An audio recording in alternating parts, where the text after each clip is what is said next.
Hello, welcome to Naturally Inquisitive, a podcast by the School of Natural Sciences and Mathematics. Today we have Professor Jason Slinker with us. Welcome, Professor. Thank you. Please, would you like to introduce yourself? Sure. Well, I am an associate professor of physics here at UT Dallas. My specialty is with organic optoelectronics and biological electronics. Now, I grew up, though, nearby here in Oklahoma. I'm from Fort Gibson, Oklahoma. And you might wonder what got me interested in physics in the small town of Fort Gibson, Oklahoma. I actually was able to take physics by satellite from Oklahoma State University. Wow. And what really enthralled me was the ability to take mathematics and apply it to the real world. Interesting. And so bringing together some of my studies and some of my interests. Wow, sounds fun. So, sir, can you please tell us about how you got interested in physics?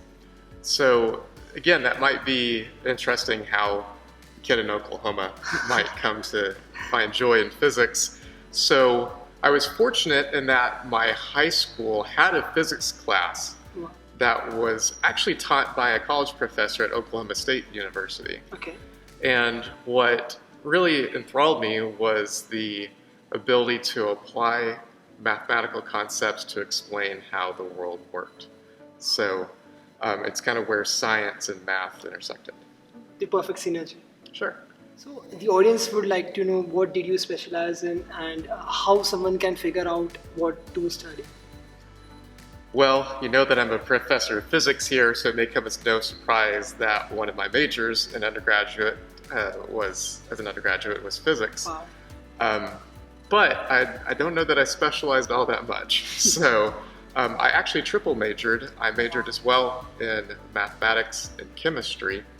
The mathematics actually was necessary, as I said, there was this synergy between physics and mathematics. Correct. And so really to bring those two concepts together and to really unlock as much of physics as I could, I went deeply into math as well. But I also had a deep appreciation for chemistry, looking at how the building blocks, so atoms and molecules, ultimately made up the larger materials that we work with here today. And so all of that was natural, and I was fortunate that came together in a triple major. Going forward, I saw that coming together. I started going off and doing these summer research experiences. My first one was in chemistry, my second one was in physics, and my third one was in engineering devices, actually, so device physics. And it was really the combination of those that led me to pursue a Ph.D. in engineering physics at Cornell University, particularly specializing in organic optoelectronics. I then saw an opportunity to apply these soft semiconductors and flexible electronics to health situations, but I really didn't know biology. So I sought an opportunity to do a postdoc actually in biochemistry. Wow. So my previous experience in chemistry then helped build the language towards understanding biology. And so I joined a biochemistry group as their device guru. So I helped them make biosensing devices. This was with Jackie Barton at the California Institute of Technology. And so that led me up actually to joining here at UT Dallas. That's a journey. I think one of your questions was how I specifically came here, and then we'll get into advice for students. Sure. So I ended up here at UT Dallas. It's kind of a funny story. I was in California. My brother lived in the Dallas-Fort Worth area, and I was visiting him. And we drove past another large school here in the Dallas-Fort Worth area, and I was like, maybe I should apply there. My brother was like, no, you should apply to UT Dallas, because he actually was a scientist at Lockheed Martin and collaborated with some of the people here at UT Dallas. And so then I got to checking into it. I mean, I saw the strength, in sciences, and then some of the synergy that they had here with the UT Southwestern Medical Center. And so given my desire to get into biosensing materials, that seemed to go well. And I applied, and fortunately, I got the job. That's so interesting, right? Like how you explored all different interests that you had and how it all worked out for you. Right. So that may be some of my advice then for students.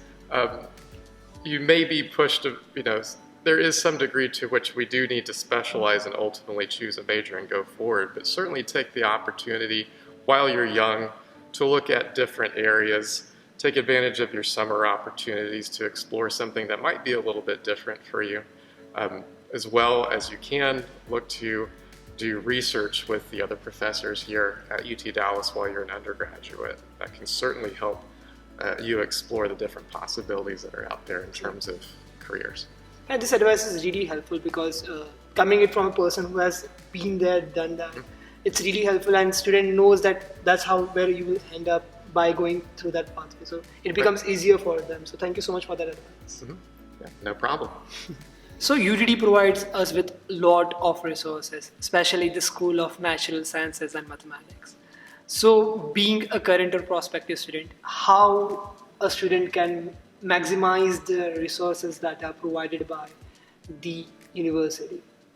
Right. Now, I mentioned with my story, I did multiple majors, but you don't necessarily have to do multiple majors to get the most out of your experience in terms of classes. Okay. You can always just take classes and electives in areas that you're interested in. And I really encourage you to do that, explore in other schools.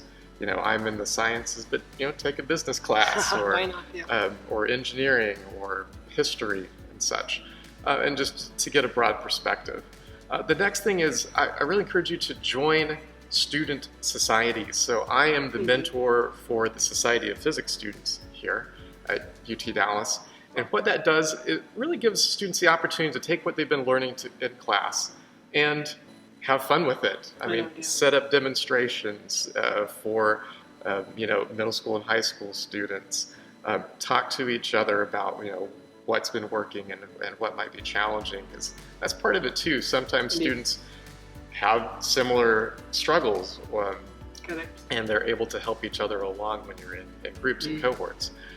The other thing about these, they're able then to write grant proposals together and things like this that actually help advance their careers. They do these for outreach projects and then for their own research sometimes as well. The next thing, as I mentioned, getting involved in research, that can be either locally here through a professor group here at UT Dallas, or you can look, there's these programs called Research Experiences for Undergraduates for going forward to other universities. That provides 10 weeks of summer research. You get paid for that as well, and potentially another letter of recommendation. So that's great. And beyond that, it's not necessarily all about work and societies. Just have fun, have friends in other schools and things along these lines. Go play intramural sports or whatnot. Yeah, it's being with like-minded people. You grow a lot. All right. Because a lot of times your experience isn't just what happens formally, but it's those informal interactions that gives you broad perspectives and also connections that'll last a lifetime. And you enjoy doing that. Of course.